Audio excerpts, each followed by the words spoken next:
Hello, and welcome to the first episode of the RevOps show. My name is Hannah Munoz. I'm your podcast producer. In a minute, you'll hear our hosts, Jess and Doug, in action. But first, I wanted to give you some information about them and what you can expect from the show. Jess is Imagine's Director of Operations, and she's responsible for enhancing the efficiency and effectiveness of Imagine's sales development and revenue operations programs. Doug is Imagine's CEO, who has advised small and mid-market companies committed to serious growth for more than 20 years. Together, they're teaming up to bring you the RevOps show, where they'll work through common questions, scenarios, and issues that companies are facing today with RevOps. They'll also help you find solutions that will make an impact to the work you're doing each and every day. So now with that, let's get on to the first episode around sales quotas.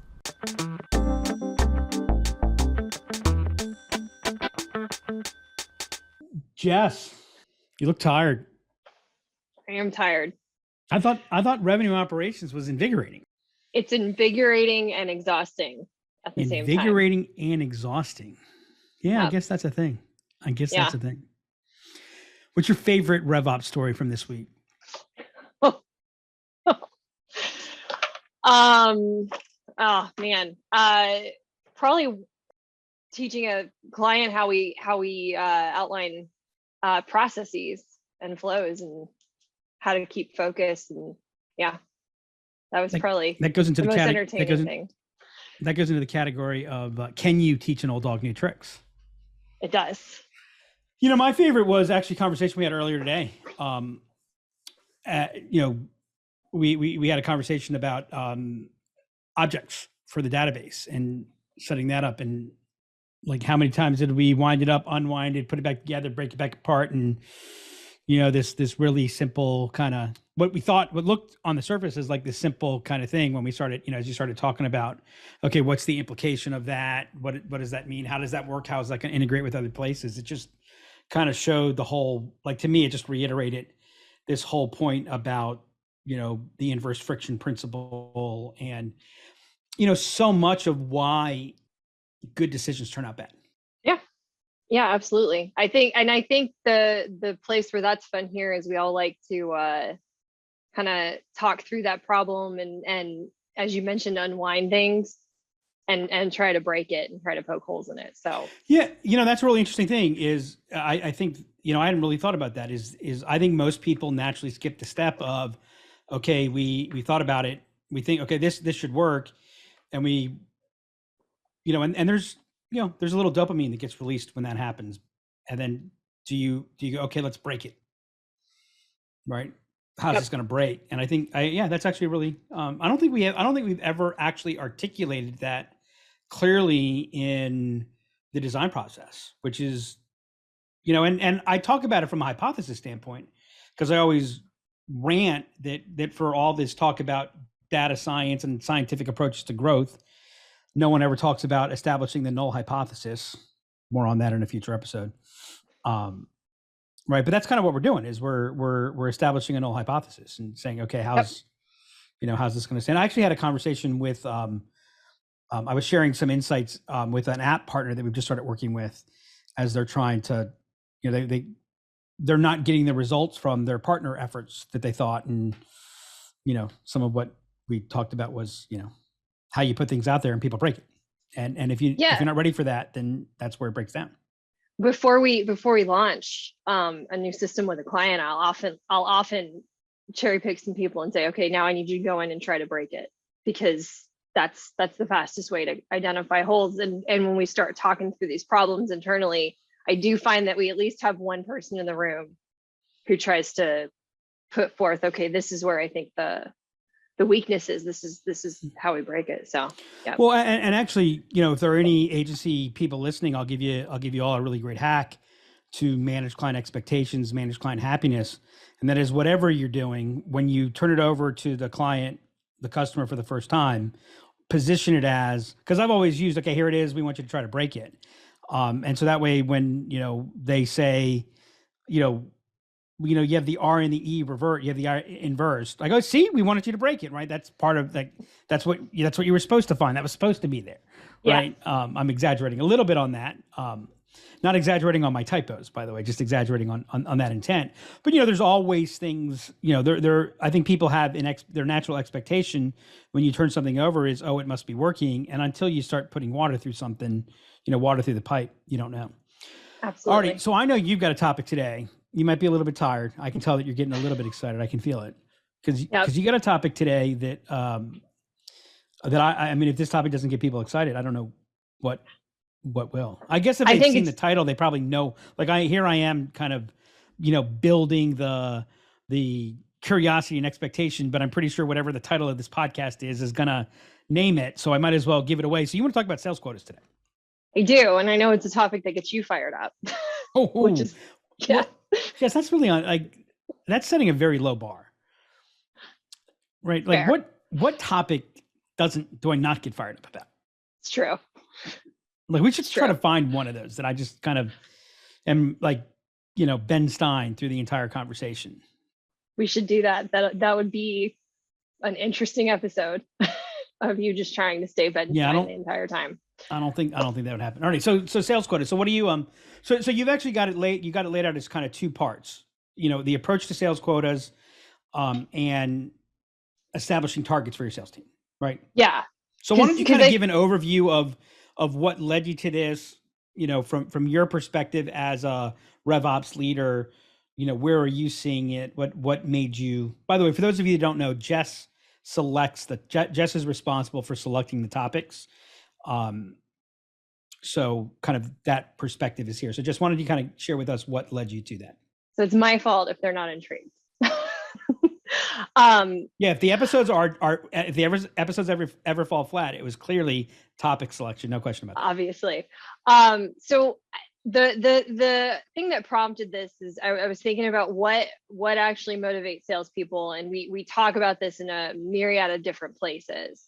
But I think the default for a lot of organizations is we'll set quota. I mean, certainly comp is a piece that they think motivates, and we'll talk about that in other places. But so I was thinking about that, and then how do you set expectations for the sales team? And again, I think everybody's default is to go to quota because it's kind of what everybody can think of and know. And so I want to talk about setting quotas and whether that's the right thing. And then I want to talk about if, what are the other targets that you can set for your sales team?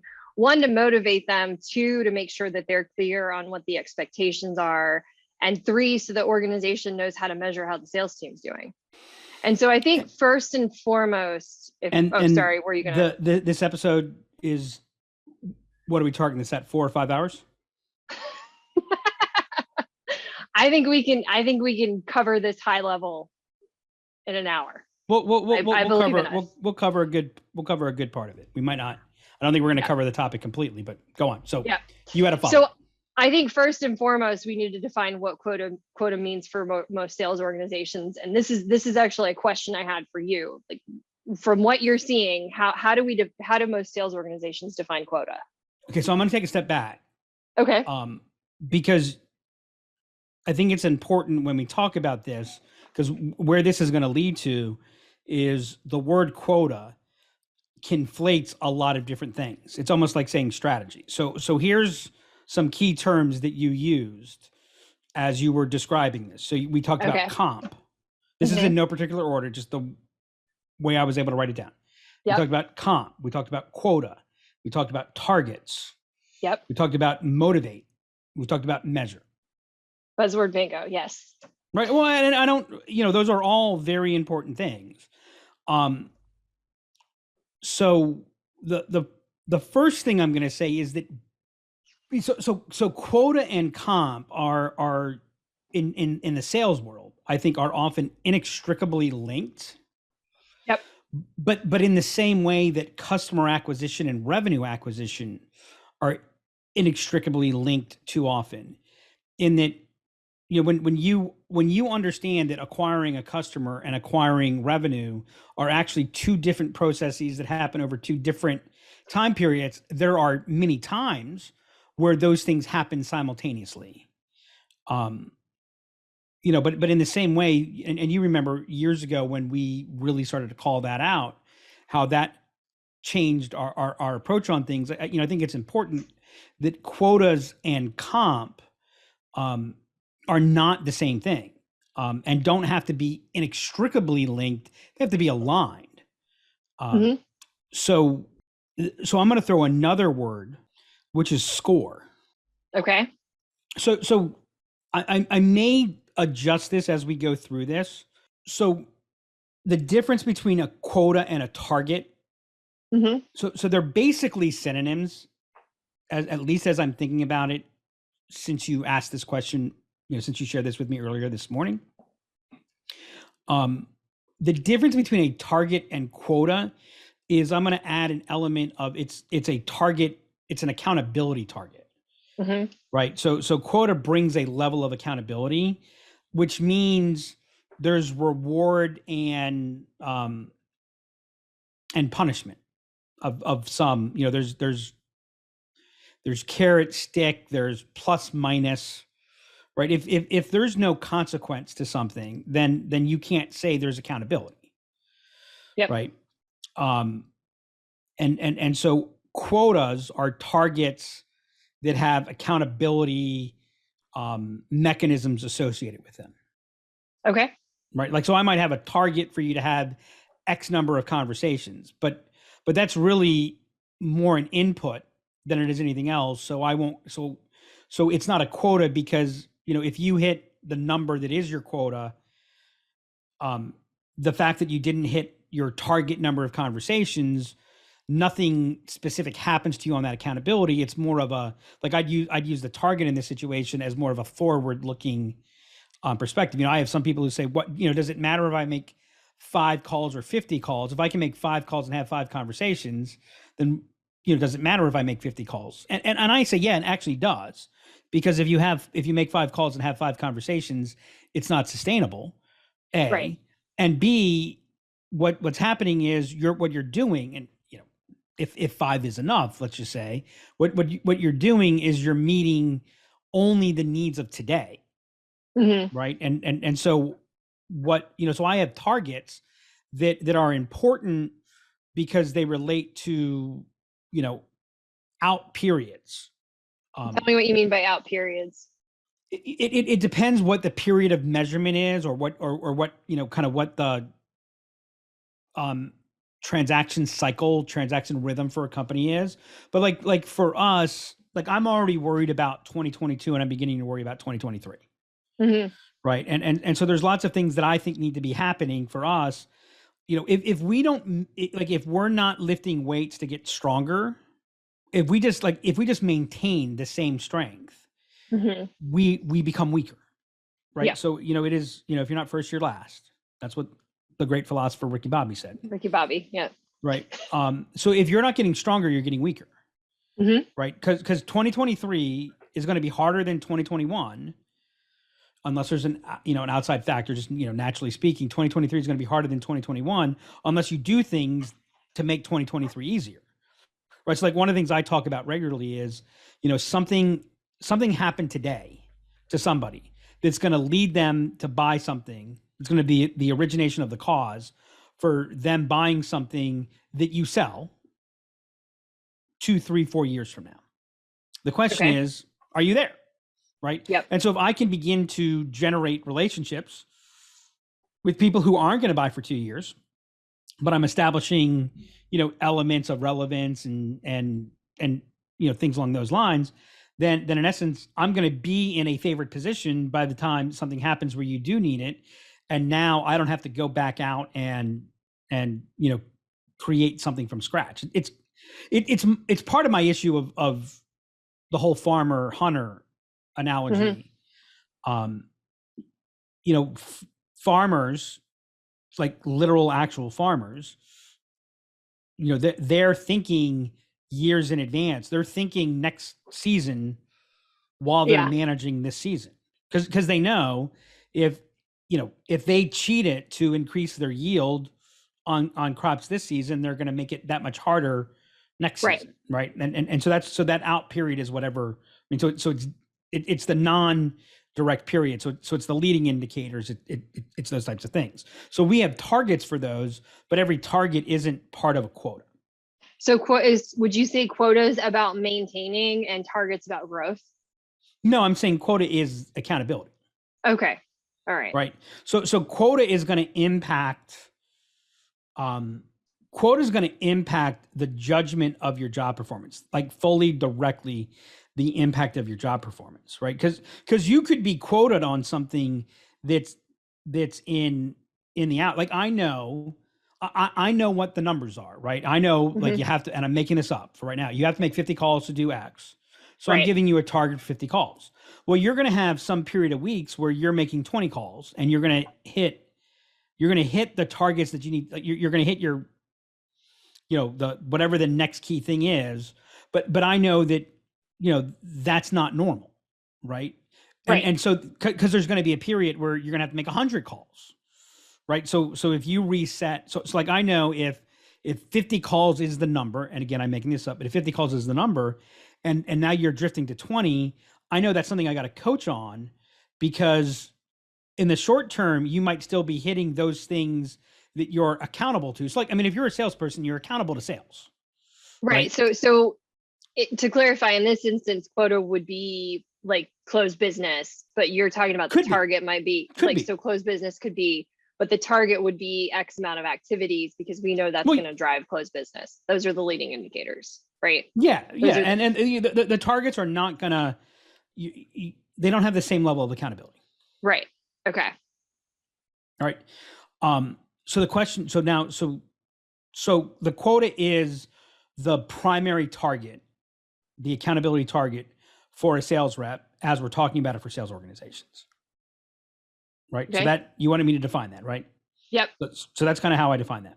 So what's the next question? Because I forgot. So how do we go about setting that for our reps?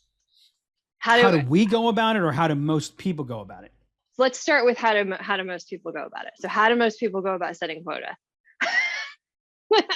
they lick their finger, they stick it up in the, what they do is they say, it's how they, like most people do forward-looking forecasting by saying, we've got a 25% growth target.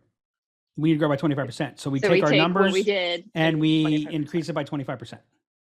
Okay, what's the right way to do it? Because I'm assuming that's not the right way, given. So I mean, there's an aspect.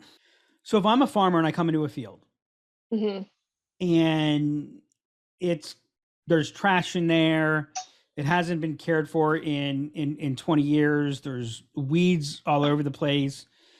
That doesn't mean that I can't plant a crop there, right? Right. It doesn't mean that I can't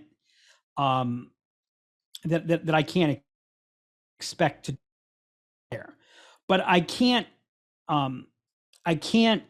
plant my crop and expect that I'm going to yield my harvest tomorrow, and I can't expect if you come into there, that the first thing that you've got to do is you've got to tend the crop.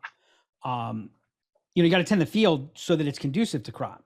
And then there's a gestation period. You got to take a look at, what is your sales cycle? So like if I'm looking at something and we don't have any real solid base, so everything has to be new. And I know that our sales cycle is 8 months, right? I can't expect the first sale to happen for at least 8 months, right? So you do have, that, by the way, that's why your leading indicators are so important. That's why, funnel formation is important, right? Those things are important because they are your raw materials. So, now there is an element that, if I'm a company, are you putting forth the raw materials? Are you putting forth the appropriate investments to expect the yield that you're having, right? And so, understanding where things are, where you need to be, there's a little bit more of a science that's there. Like there's got to be a base of forecasting. One problem with a lot of quotas is quotas are put out there, and from the get-go, they're in a place where they're set up for somebody to fail.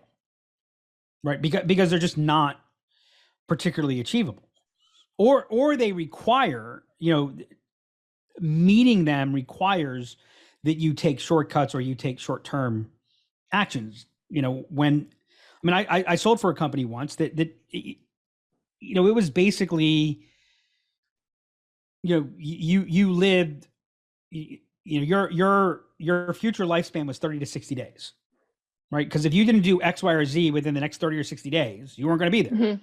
right? It was not a good culture, right? And so you did all kinds of things. By the way, if you take a look at Wells Fargo, right? Wells Fargo set a quota for new Mm-hmm. accounts that was unrealistic. They brought accountability.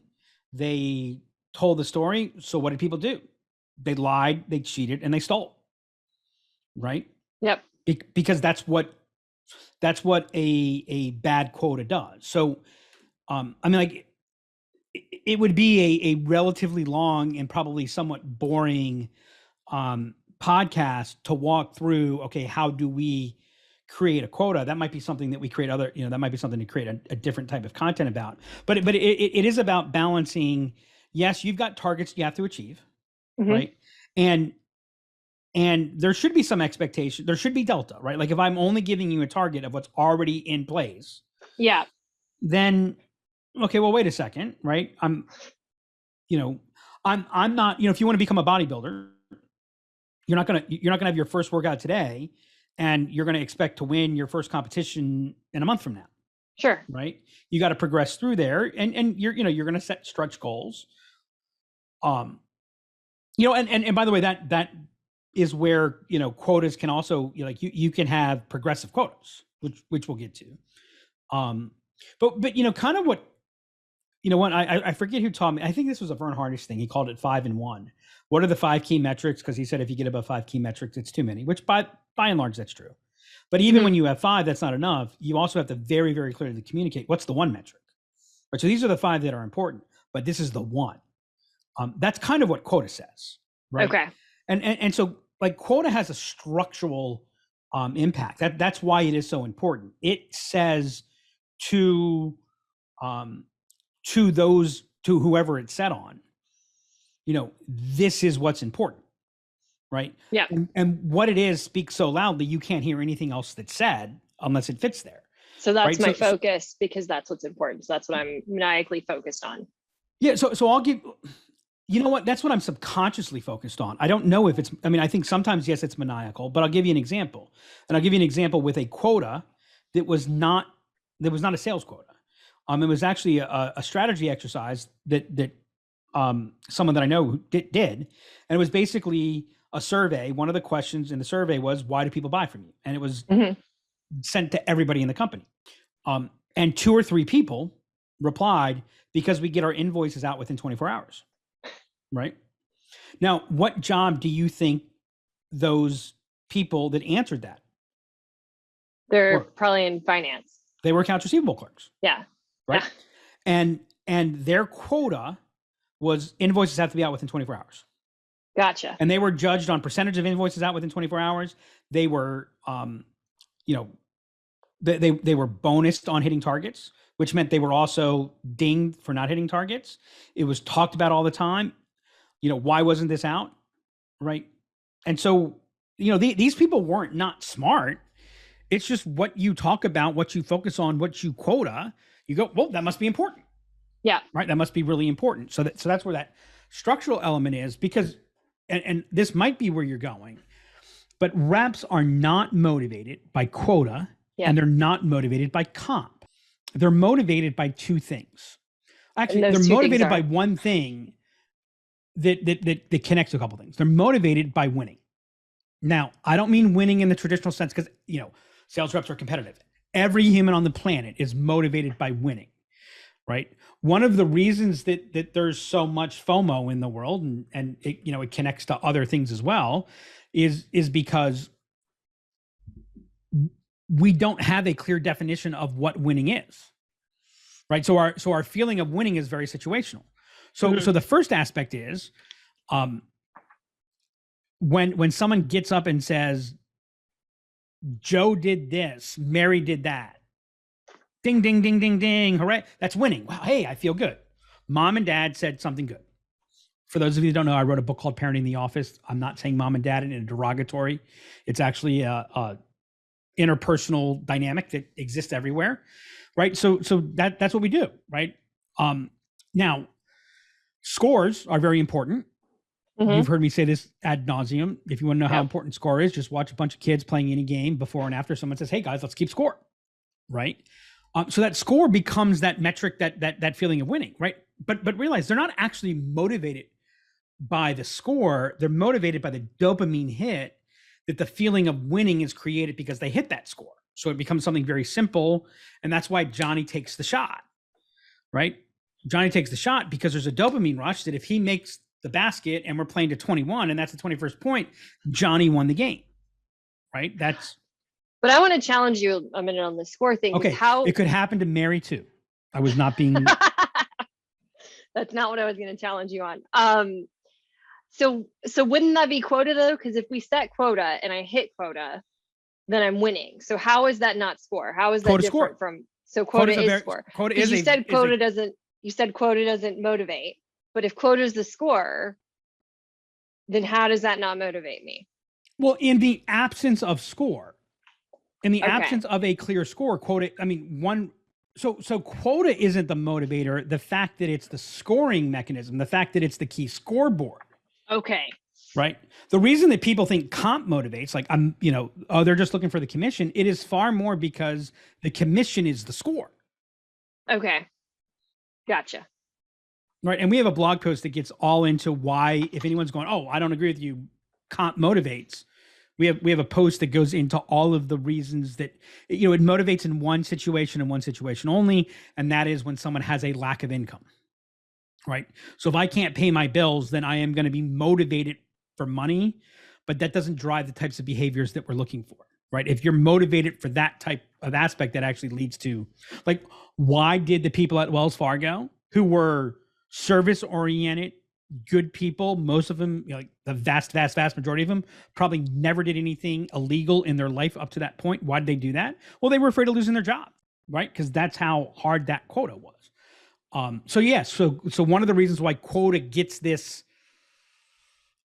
is it's the score, right? Which also connects to, sometimes when we look at our comp programs and we look at how we manage quotas and things like that, we make things too complicated.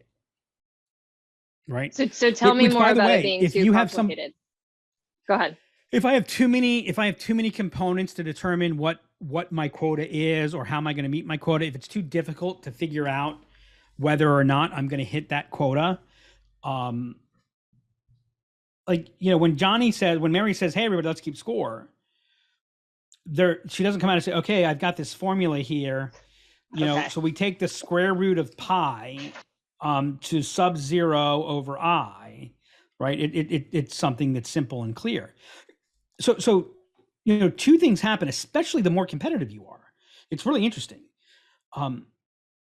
This is for everybody, but it tends to have a more acute impact the more competitive you are, and that is, if figuring out if I'm going to win or not is too complicated, and more so if you put me in a game that I can't win or that I don't feel that I can win, the response is I don't play. And that's one of the reasons why people feel like, well, our salespeople don't listen. Well, you're like, gamification is this great thing, but if I'm not buying into the game, if I don't believe in the game, if I don't believe in the scoring, if I don't believe that I have a fair chance of winning, and at the same time, the game also needs to challenge me, right? So it's got to be fair and challenging. And when those things aren't there, I don't play. Which then means I either play my own game, right? Which is where you get a whole lot of money motivated, what appears to be money motivated, right? Or, it's really interesting when you research that's been done on people who embezzle, right? Legitimate good people who never did anything wrong, and we're talking about major embezzlement. First off, it starts off small, it grows, and there's always a rationale. You know what? I should have got the bonus. Steve got a bonus.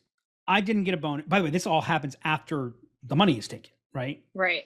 And then the rationale builds, and then that by the way is a version, and I'm not throwing it all in there, but I'm sharing it as a, that's an aspect of, well, I'm playing a different game, right? I'm not going to play this game.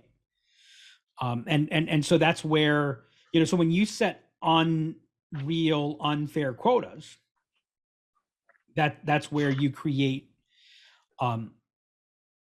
you create a negative equity. One of the problems with a lot of measurements today is we're measuring so many things that are short-term oriented that in many ways, before I quit playing the game, mentally playing the game, I cheat the game. Right. Yeah. And that's where people talk, okay, we're going to cheat the system. Well, I mean, people will, hey, that's the game here. What are the rules of the game? Yep. Right. And so here, so sometimes the quota is set up only as quota. Here's number, but you don't really set up a fair mechanism of quote unquote the rules. And I don't mean the rules being 76 principles.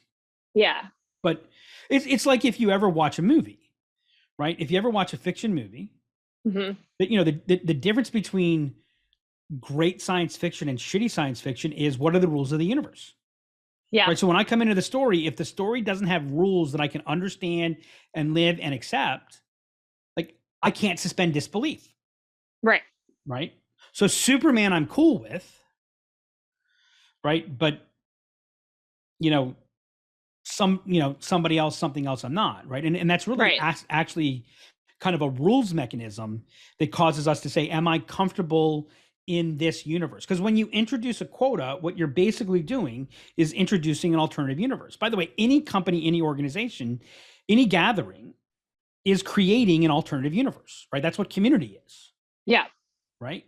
Okay. Is this my community? Do I accept the rules of this community? Am I ready to play? Am I going to play by this right game?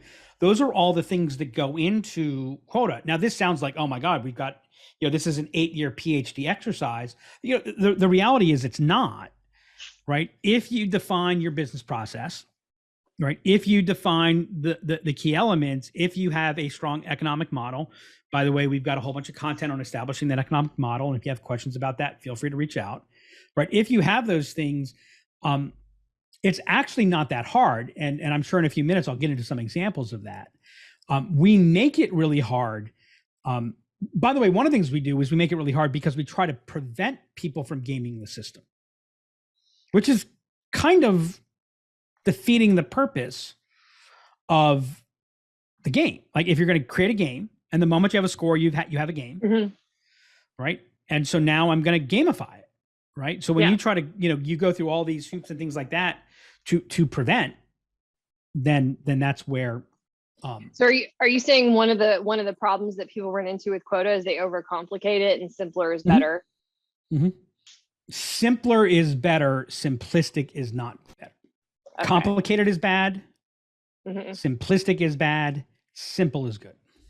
Okay. Simple and easily understood, I think, is what you said earlier. Yeah. Simple and easily understood. Yes. So in essence, what you're doing is a good game, a good scoring mechanism, which a quota is, should create agency. Meaning, I now have an understanding of what the game is, what the rules are, what the objective is, and I have control to determine the path that I'm going to take. So you're going to go this was like when I was at Merrill Lynch, the quota was assets under management. One of the metrics was accounts. I crushed on assets under management. I did not crush on accounts because I worked with high net worth people when, especially at the time, Merrill Lynch wasn't specifically focused on that. And especially as a new advisor, we're supposed to start small, get the $2,000 IRA, blah, blah, blah, blah, blah. Right. One of the problems was that I actually got reprimanded because I wasn't opening up enough accounts. And that contributed to, I mean, it's not the only reason, but it's certainly one of the things that ultimately led to why I decided to leave Merrill Lynch. Was it was like, okay, this isn't my place.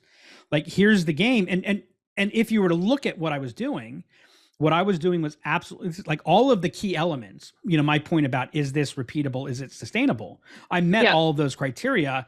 It's just they were beginning to take, like, they were bringing quota to take away my agency. Gotcha. which is my Gotcha. choice. Agency in essence here is like, I have choice for the path that I'm going to take. Right. I know some people, they like to get, singles. This person over here, they try to hit the home runs, right? Yeah. Does it equal out? Is it repeatable? The path should be less specific than the destination. So that's actually a good segue into progressive quota, I think, because that's one thing I want to talk about. So we've got quota set. How do you ramp that up and kind of make sure that you're enabling the person to grow and enabling the business to grow? How do you progress while still making the game fair and something attainable for the rep? So I think I want to hit 2 points here. Because what you're talking about now inextricably connects to comp. This is how quota triggers comp, right? If we're talking about progressive. Yep.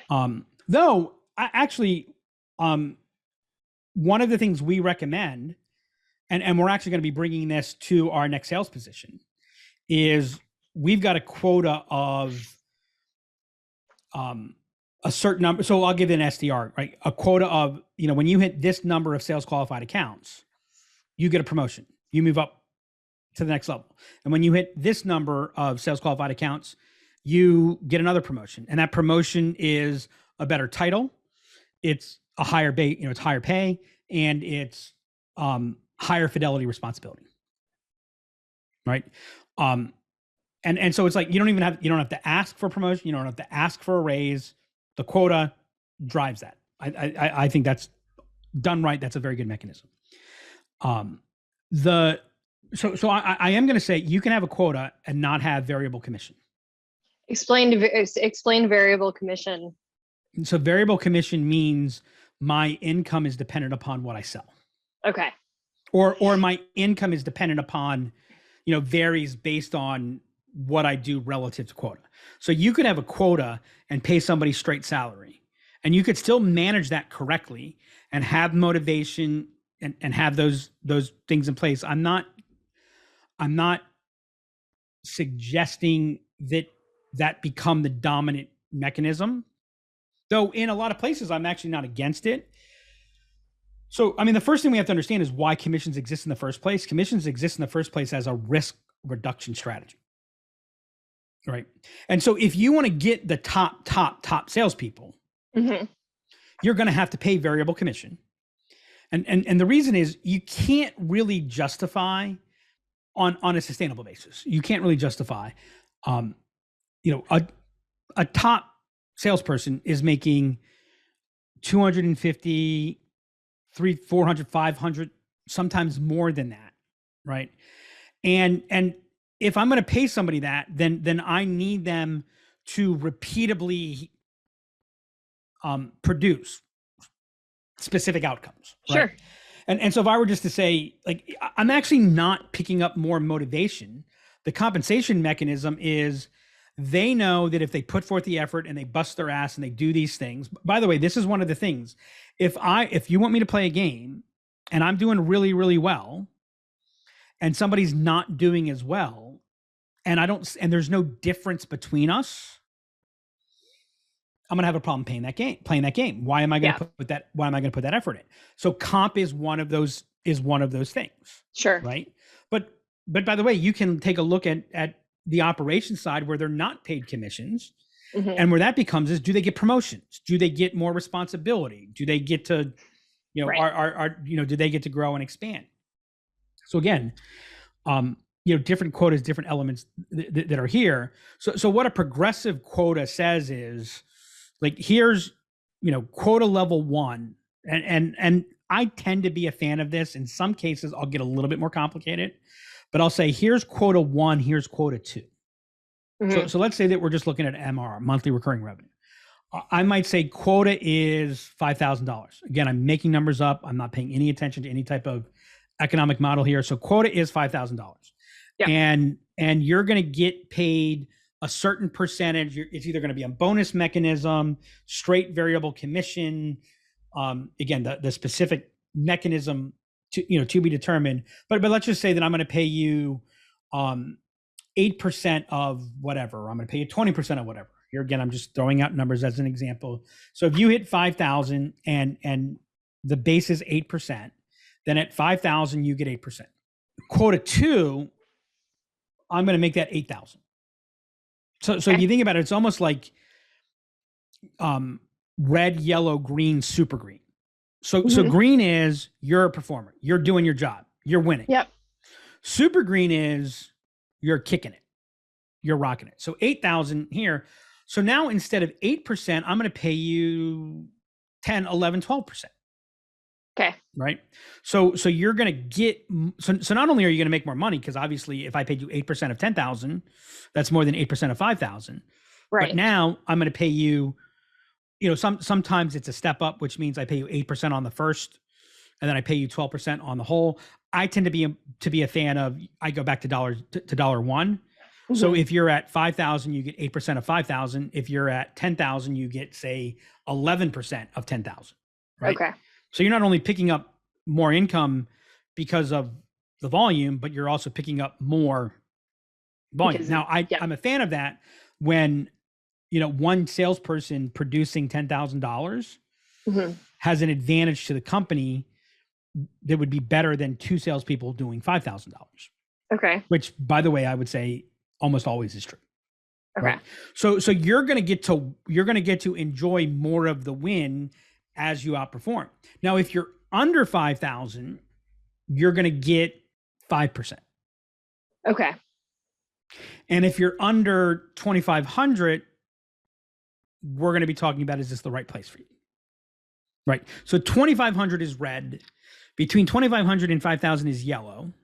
If you're consistently performing now, by the way, if you're the way I'll try to structure a comp plan is if you're consistently producing between 2,500 and 5,000, you should want to quit.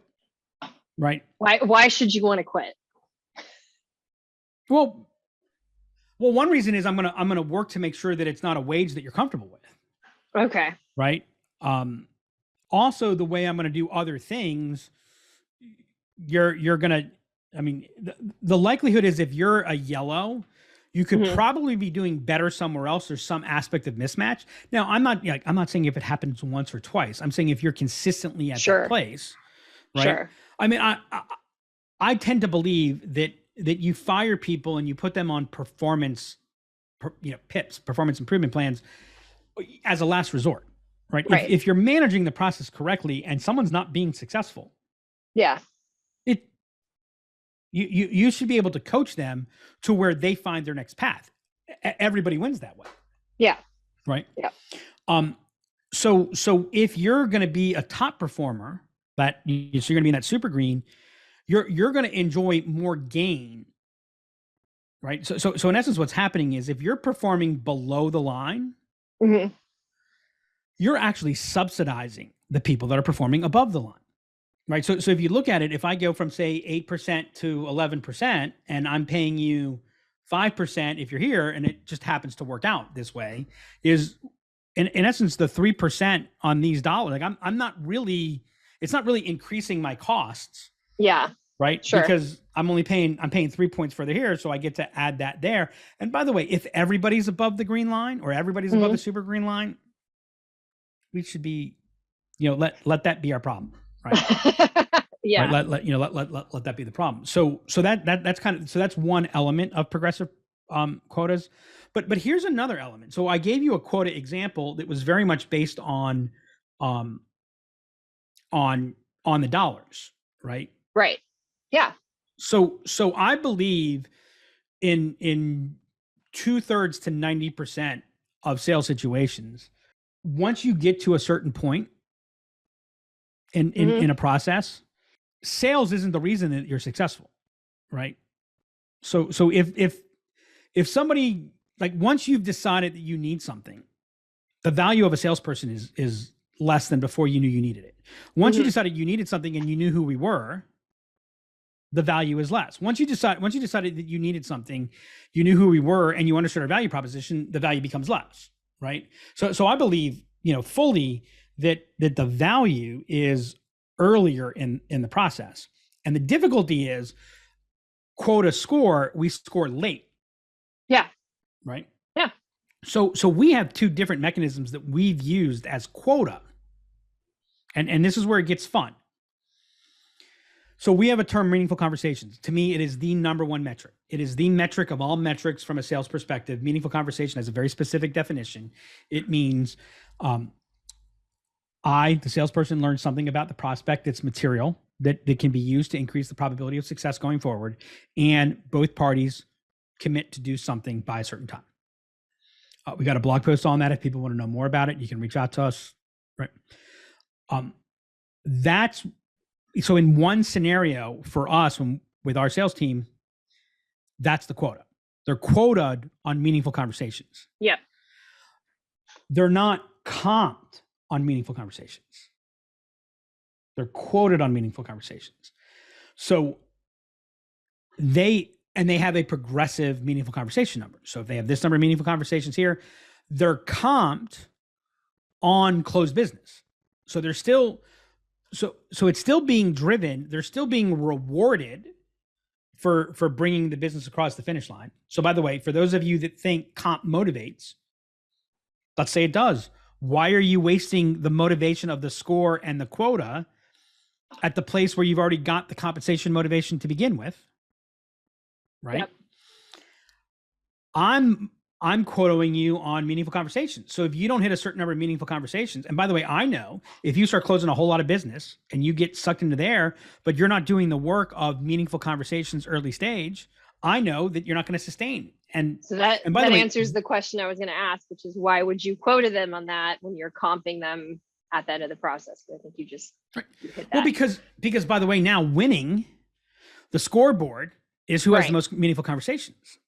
Right. Right. And so I talked about, and by the way, the goal, the score is closed business. The quota is closed business.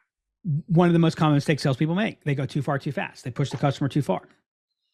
I had a coaching situation. I'm like, Bill, name's been changed to protect the guilty. Bill, why, you know that like your number one metric, it's meaningful conversations, right? Yeah. I said, why'd you try to do this all in one conversation?